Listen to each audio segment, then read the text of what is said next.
that it will happen already.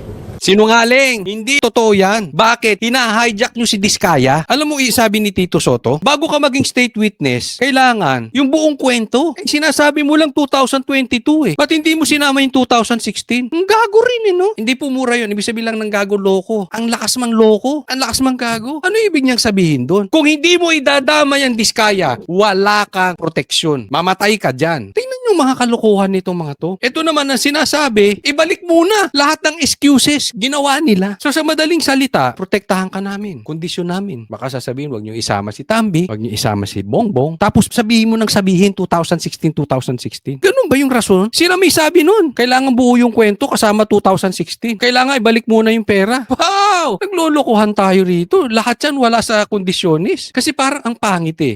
Coach Oli, nasasabi mo lang yan kasi maka-Duterte ka. Hindi. Kunwari ako senador. Halimbawa, sinabi, may kasalanan si PRRD, may kasalanan si Bongbong, may kasalanan si Tambi. At ang nasa harap ko ay si Bongbong at saka si PRRD. Silang nasa Pilipinas, si Tambi umalis ng bansa. Imbestigahan ko muna tong dalawa. Simulan ko na yung investigasyon. Huwag yung sasabihin mo, hoy, Diskaya, hanggat di nyo mapauwi si Tambi, hindi ko sisimulan ng investigasyon kay PRRD at kay Bongbong. Example lang po yun ha. Ang binanggit ditong problema si Tambi at saka si Saldi. Kung ayaw banggitin, imbestigahan nyo na yung dalawa.